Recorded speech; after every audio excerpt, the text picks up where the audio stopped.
Global iqtisodiyot va inklyuziv tenglik tafovutlari.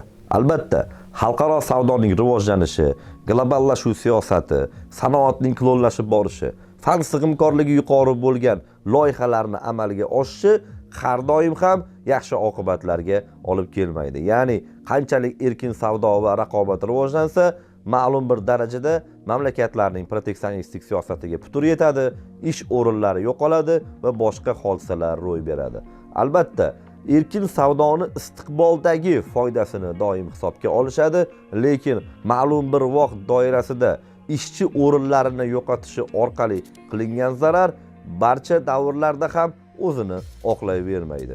Xususan, biz kapitalizm yuqori deb hisoblagan Amerika Qo'shma Shtatlarida ham proteksionizm va erkin savdo o'rtasida katta tafovutlar, bahslar borligini ko'rishimiz mumkin.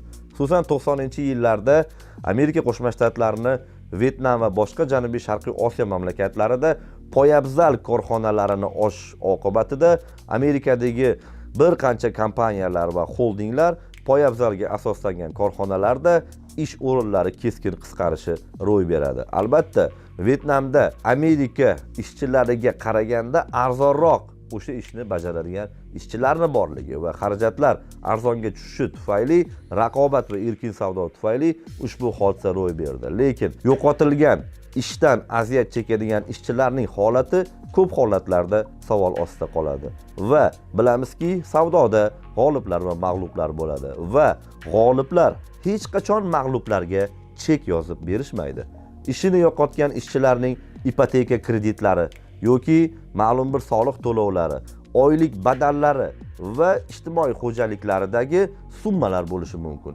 Ular uni yo'qotadi va ma'lum bir vaqt birligida psixologik stresslar, sudlar, yo'qotishlar, ipoteka kreditidagi muammolar, u tufayli mulklarni yo'qotishi va juda katta stresslar ro'y berishi mumkin.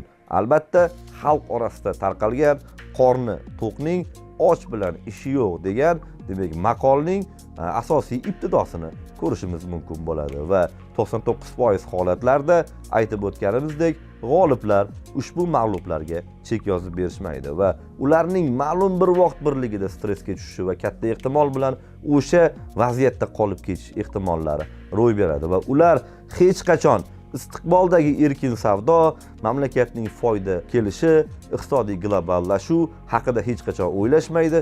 Ularni u bilan deyarli ishlari yo'q. Chunki ularning muammolari bor. Ularning rakurslari asosan ish yo'qotganliklari, psixologik stresslar va iqtisodiy oqibatlarga, salbiy oqibatlarga uchragan holatlar bilan bog'liq bo'ladi va ular istiqboldagi foyda haqida ortiqcha o'ylab o'tirishmaydi. Amerika Qo'shma Shtatlarida mana shu misol sifatida raqobatning mavjudligi ko'pgina mamlakatlarning siyosatini o'zgarishiga sabab bo'ladi. Xususan, Donald Trump Xitoyning ba'zi bir iqtisodiy liniyalariga, ya'ni tovarlariga, Janubiy Sharqiy Osiyoning ba'zi bir kirib kelayotgan tovarlariga katta bojlarning qo'yishi ushbu tafovutlarni budjet siyosatiga aylantirish va ularni ish yo'qotgan insonlarga yordam berishga qaratilgan siyosati mana shu narsani ibtidosini keltirib chiqaradi. Chicago universiteti professori Marvin Zonin o'zining tadqiqotlarida vayronkor bunyodkorlik haqida xulosalarini beradi va asosan savdoning rivojlanishi oqibatida yo'qotilgan ish o'rinlarini asosan budjet siyosatini o'zgartirish va bu ishchilarga ko'proq mablag'larni yo'naltirish haqida tavsiyalarni bildirib o'tadi. Umuman bu sohada ham paradokslar mavjud. Xususan 1990 va 97-yillar orasida Amerika erkin savdo zonasi, ya'ni Meksika, AQSh va Kanadadan iborat erkin savdo shartnomasi bo'yicha tadqiqotlar o'tkaziladi va bu erkin savdo tufayli Amerikada 37 ming ishchi o'z o'rnini yo'qotganligi, lekin savdoning rivojlanishi va klonlashishi, yangi kasblarning paydo bo'lishi oqibatida 200 ming yangi ishchi o'rni yaratilganligi iddao qilinadi. Ya'ni savdo bir jihatdan ishchi o'rinlarini kamaytirdi va ikkinchi jihatdan savdoni rivojlantirishga xizmat qildi. Yale universitetining siyosatshunos professori, demak, Kenneth Schiff va Amerika departamentida ko'p yil ishlagan Stolin ikki siyosatshunos o'zini maqolasini Foreign Affairs jurnalida chop etadi va bu maqolada asosan yo'qotilgan ish o'rinlariga nisbatan proteksionistik ruh berish, ya'ni ularni budjet siyosati orqali ko'proq taqdirlash, ya'ni boylardan mablag'larni olib budjet siyosati orqali yo'qotilgan ishchilarga tikish masalasi haqida katta iddaolar qilinadi va bu rezonansga olib keladi. Ya'ni eng qiziq jihati, Amerikaning kapitalistlari ham ishchilarni huquqlarini himoya qilishga, pragmatik siyosat yuritishga moyil bo'lib qolganliklarini ko'rish mumkin. Chunki pragmatik proteksionizm ruhi faqatgina Amerika kapitalistlarida ham emas, balki ishchilarida ham, xalqqa ham yuqqanligini, ya'ni Xitoy tovarlariga boykot, Janubiy Sharqiy Osiyodan kelgan tovarlarga boykot, bu aholining namoyishlari mana shu ruhga olib kelganligi va Amerika monopolistlarining uylariga taqillatib keladigan ishchilarni katta muammolarni oldini olish sifatida hatto ular ham ishchilarning o'rinlarini tiklash yoki ishchilarga moddiy budjetdan yordam berish tarafdori ekanliklarini ko'rsatib berishadi. Albatta, savdo rivojlanishga uchraydi, lekin global savdo ma'lum bir vaqt birligida inklyuziv tenglikni ta'minlay olmas ekan. Chunki o'sha davrda bo'shagan ishchining stresslari yoki psixologik rakurslarga qaraydigan bo'lsak, uni istiqbol bilan ishi yo'q. U faqatgina rivojlanib, o'zini shaxsiy rivojlanish haqida o'ylashini ko'rishimiz mumkin va shaxsning rivojlanishi va infratuzilma o'rtasida vaqt birligida tafovutlar sodir bo'ladi. 2000-yillarda asosan O'zbekiston shaharlarida bozorlar mavjud edi va ular savdo qilishar edi va kelajak istiqbol sifatida kelajakda bozorning yo'q bo'lib ketishi, hamma narsa elektronlashishi va boshqa tartibda shakllanishi haqida iddaolar bo'lardi. Lekin bu narsalarga juda ham ko'p ahamiyat berilmagan. 20 yil o'tdi va savdo elektronlashishni boshladi va ijtimoiy tarmoqlarda, bozorlarda pul qochganligi, muammolar haqida juda ko'p gapirila boshladi. Aslida bu 20 yil oldin aytilgan edi. Savdo rivojlandi, demak Coviddan oldingi 200 milliardlik dunyo savdosi 2 trillionga aylanib ketdi va ko'pchilik uchun qulay vosita sifatida elektron savdo iddao qilinishni boshladi. Mana shu tafovut demak, mana shu ogohlantirishlar o'rtasidagi farqlarni belgilab chiqaradi. Yoki ijtimoiy foyda va iqtisodiy foyda o'rtasidagi inklyuziv tenglik tafovutlari ham mavjud. Video tasvirlar orqali 90-yillardagi to'ylarni tomosha qilishingiz mumkin. U yerda odamlarning bir-biriga munosabatlari va dasturxondagi nozi ne'matlar. Va siz 2020-yildagi 30 yildan keyingi to'ylarni tasvirlarda tomosha qiling. Ya'ni odamlar o'rtasidagi ijtimoiy munosabatlarda sotsiologik kamchiliklar borligini his qila olasiz bu to'ylarda. Lekin dasturxonga qarasangiz, vaziyat o'zgargan. Ya'ni tovarlar diversifikatsiya qilingan, odamlarning xulq-atvori, didi va madaniyati, tovarga bo'lgan munosabati ancha o'zgarib ketgan va boshqa holatlarni ko'rishingiz mumkin bo'ladi. Va bu ikki holat qanday? Ba'zi bir iqtisodiy foydalarni ko'rasiz, chunki tovarlar ancha diversifikatsiyalangan va iste'molchining didi oshgan. Lekin ba'zi bir sotsiologik muammolarni ham ko'rishimiz mumkin bo'ladi. Shuning uchun iqtisodiy rakurslar ijtimoiy va sotsiologik muammolarni o'zida taqozo etadi. Ushbu maqoladan keyin Amerika siyosatida ham mana shunday o'zgarishlar sodir bo'lganligini ko'rishimiz mumkin.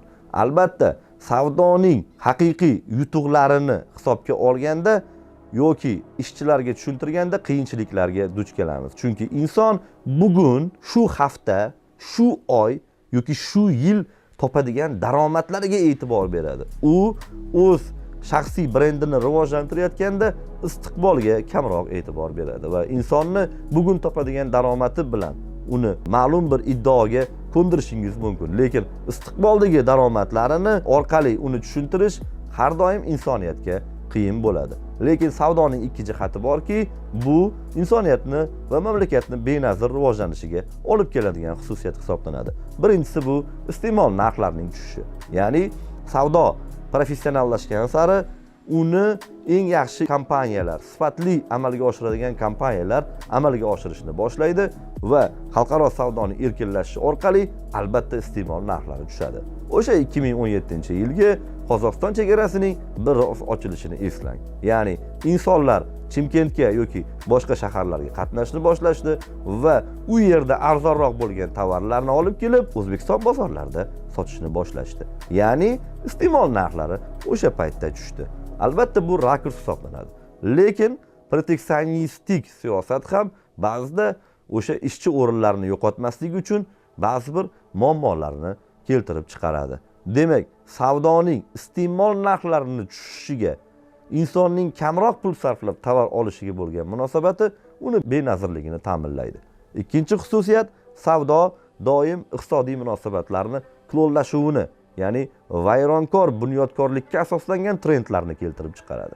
Ya'ni yo'qotilgan ish o'rinlari savdo tufayli boshqa ish o'rinlarini ta'minlaganda ham boshqa ishga o'tgan ishchilar o'sha ishni professional darajada bajara olishmaydi. Chunki ularning kompetensiyasi boshqa bo'lgan va moslashish uchun vaqt ketadi. Erkin savdoning rivojlanishi esa ishchilarni seleksiya qilishiga yordam beradi va juda katta yutuqlarni keltirib chiqaradi. O'sha 19-asrning oxirida ham futures bor edi, ya'ni odamlar doskaga yozib, baqirib, qo'l ko'tarib futures operatsiyalarini amalga oshirishardi. 2024-yilda ham futures bor. Faqat uni sun'iy intellekt amalga oshiradi. Ya'ni sun'iy intellektning 70-80% futures operatsiyalarini amalga oshirishga qodirligini ko'rishimiz mumkin bo'ladi. Demak, savdo doim erkin savdo ishchilarni seleksiya qilishga va tovarlarni sifatli darajada dunyo bozoriga chiqarishiga juda katta impulslarni keltirib chiqaradi va doim rivojlanayotgan mamlakatda ham, rivojlangan mamlakatda ham proteksionizm va erkin savdo o'rtasida tafovutlar va bahslar kuchayib boradi.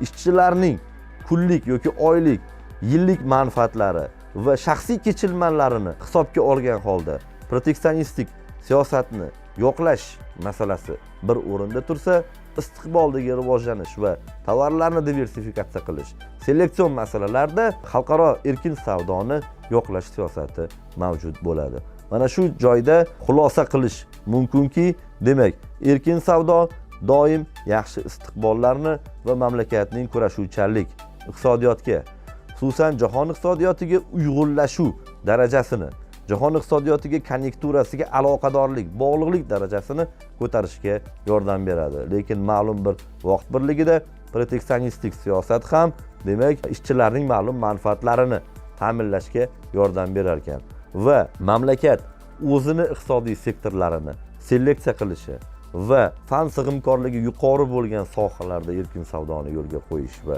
seleksiyalash masalasi va ba'zi bir ishchilarning manfaatini ta'minlaydigan shaharlashgan ishlab chiqarishlarda proteksionistik detallarni qo'llashi iqtisodiyotni uyg'unlashuviga yordam beradi. Faqatgina bu qo'llanilishda albatta bosqichma-bosqich proteksionizmdan chiqish iddaosi bo'lishi, ya'ni proteksionizmdan chiqib ketish strategiyasi bosqichma-bosqich, ya'ni evolyutsion chiqib strategiyasi bo'lishi dasturul amal maqsad sifatida belgilab qo'yilishi kerak.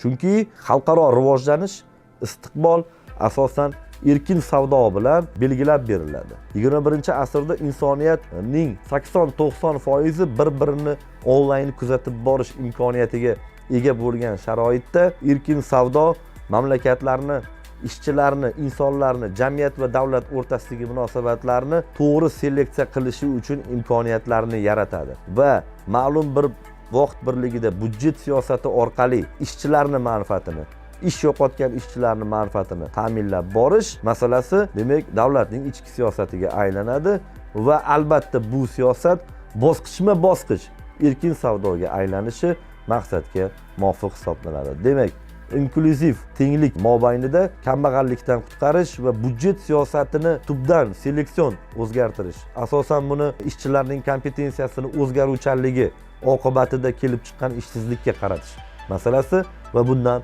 bosqichma-bosqich chiqish va erkin savdo sari yo'l olish masalasi mamlakatlarning eng asosiy iqtisodiy mohiyatlariga asoslangan maqsadni belgilab beradi. E'tiboringiz uchun rahmat.